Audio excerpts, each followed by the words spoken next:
Les jeunes et les étudiants sont soumis à de nombreuses sources de stress au quotidien. Entre examen et orientation, ils doivent gérer des choses nouvelles et n'ont souvent plus le cocon familial pour se réfugier au quotidien. Idem pour les émotions, que ce soit vie amoureuse ou prise de parole, ils découvrent des épreuves inédites qu'il leur faut gérer au mieux. Pour cela, rien de mieux que des méthodes simples et efficaces pour combattre le stress.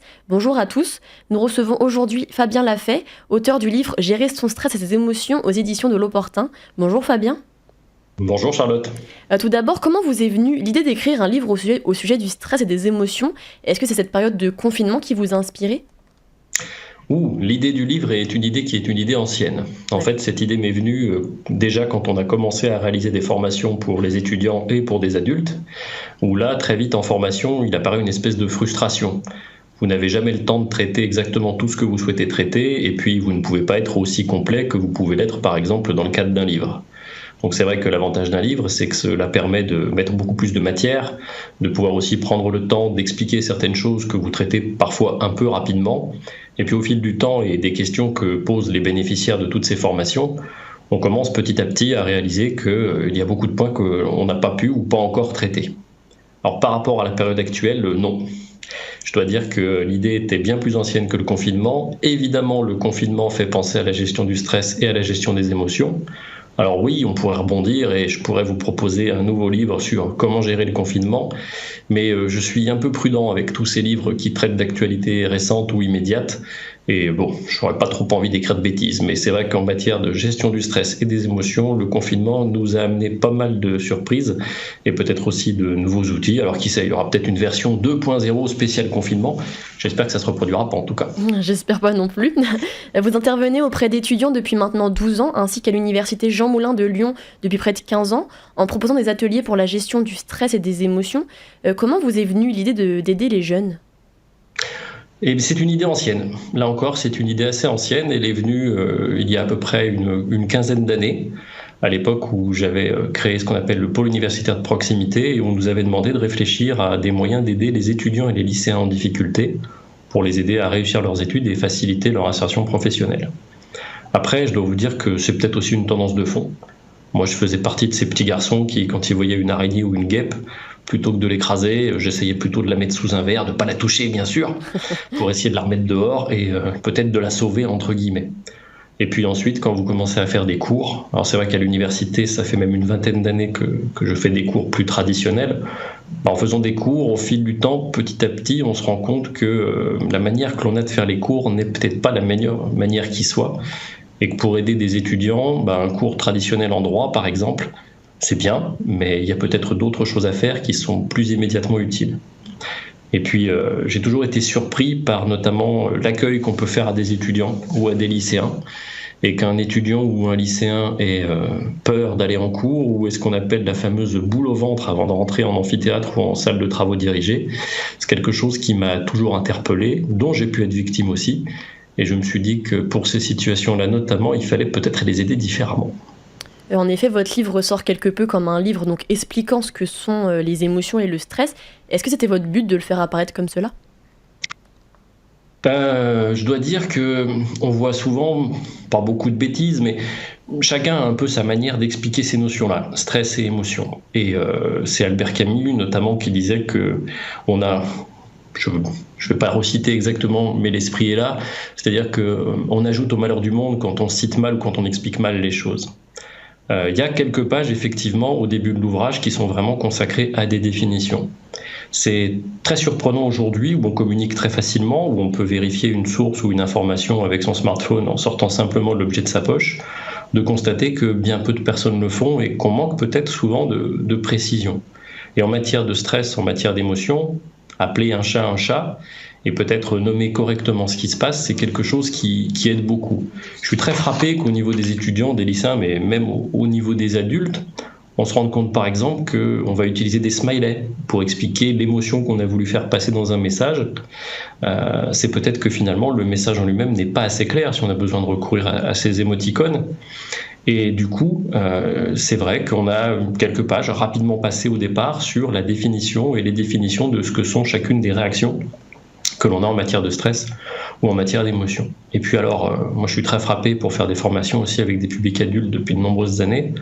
Il y a beaucoup de formatrices, il y a beaucoup de formateurs, Quand on commence à réunir la matière pour faire un ouvrage, on se rend vite compte que ce que l'on croyait peut-être vrai sur, par exemple, certaines expériences de psychologie sociale ou autres, est complètement faux, et que depuis des années, les gens répètent des erreurs parce qu'ils ont cru comprendre ce qui en fait n'avait jamais été dit par les personnes qui ont fait les expériences. Du coup, c'est assez important de pouvoir dire, enfin c'est pas assez, c'est important, même moi, j'utilise des mots que je n'aurais pas employés comme le assez, c'est important de pouvoir dire à des étudiants et à des jeunes ou à des moins jeunes qui vont consulter l'ouvrage que ce qu'il y a dedans aussi est vérifié. Vous le disiez, en ce qui vous concerne, est-ce que vous étiez donc vous quelqu'un de stressé? Est-ce que vous l'êtes encore? Est-ce que vous aviez du mal ou encore aujourd'hui à gérer vos émotions? Heureusement que je suis toujours un peu stressé. Faire une interview radio, par exemple, ce n'est pas quelque chose de complètement anodin. Donc Dieu merci, j'ai un peu de stress. Et puis le stress, c'est le signe tout simplement que la situation que l'on est en train de vivre vous intéresse, qu'il y a de l'enjeu, que cela vous préoccupe, peut-être vous inquiète, mais que c'est important pour vous. Alors oui, je suis toujours quelqu'un de stressé. Je l'ai été peut-être bien plus, je le serai peut-être à nouveau beaucoup dans quelques temps, ou peut-être dès ce soir ou dès demain, je ne sais pas. Et puis, qui n'est jamais stressé, qui ne se pose jamais de questions sur les choses, sur sa vie, qu'elle soit personnelle, professionnelle, on passe tous par là. Et je crois qu'on oublie aussi trop rapidement comment c'était quand on était lycéen ou étudiant. C'est sûr. Souvent, les gens vous disent « Oh, bah, c'est formidable, t'es jeune, t'es étudiant, t'es lycéen, t'as la vie devant toi, ce sont les meilleures années. Oh, » Quelle horreur. J'ai envie de dire, mais c'est pas ça, c'est pas vrai. Enfin, quand on est au lycée ou quand on est en fac, je suis pas certain que tous les étudiants, toutes les étudiantes vivent ces années-là dans une sérénité incroyable, en se disant tous les jours, c'est merveilleux, c'est formidable. Non, c'est sûr. Bah oui, c'est le moment de la vie où on n'a aucune certitude, on ne sait pas ce qu'on fera demain, on ne sait pas si on sera avec un copain ou une copine, si ça durera pas, si on aura notre diplôme, si on aura notre métier. Alors, aller dire à un étudiant ou à un lycéen, c'est les meilleures années de ta vie, c'est super, profites-en. C'est compliqué. Ouais. C'est compliqué. Quand on est sorti, je pense qu'on se dit que c'était pas mal, mais qu'on est content de plus y être. C'est sûr. Vous avez également écrit le livre Confiance et estime de soi, dans lequel vous parlez notamment de la confiance que doivent bâtir les lycéens et les étudiants.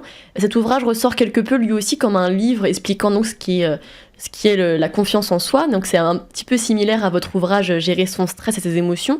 Est-ce que c'était volontaire de faire une sorte de lien entre vos deux ouvrages ? C'est l'idée d'une collection en fait. On est vraiment parti de ce postulat avec le groupe L'Étudiant, les éditions de l'Opportun. L'idée c'est vraiment de bâtir une collection pour aider les étudiants selon différentes thématiques. Donc au départ on s'est posé la question qu'est-ce qu'on pourrait mettre un peu en premier au démarrage, qui serait un peu le socle de tout cela, et on s'est dit que la confiance et l'estime de soi étaient des notions qui étaient finalement très peu abordées dans le temps scolaire, encore moins dans le temps étudiant. Il y a des expérimentations qui se font, par exemple, depuis des années à l'étranger, et c'est là où on découvre qu'on n'est pas pionnier et que peut-être l'université française a encore des pistes d'amélioration, et c'est très bien. Et du coup, vraiment, l'idée, c'était de partir d'abord sur la confiance et l'estime de soi, et puis une fois que ce point-là était pas traité, parce qu'on peut toujours tout réécrire, et on reviendra bien sûr dessus dans quelques temps, ensuite de se dire qu'est-ce qui ensuite sera utile, voire très utile pour les étudiants. Qu'est-ce qui est un peu l'enjeu pour eux rapidement une année scolaire, une année universitaire. Et bien sûr, c'est là où la gestion du stress ou la gestion des émotions, pour nous, c'est un petit peu un incontournable.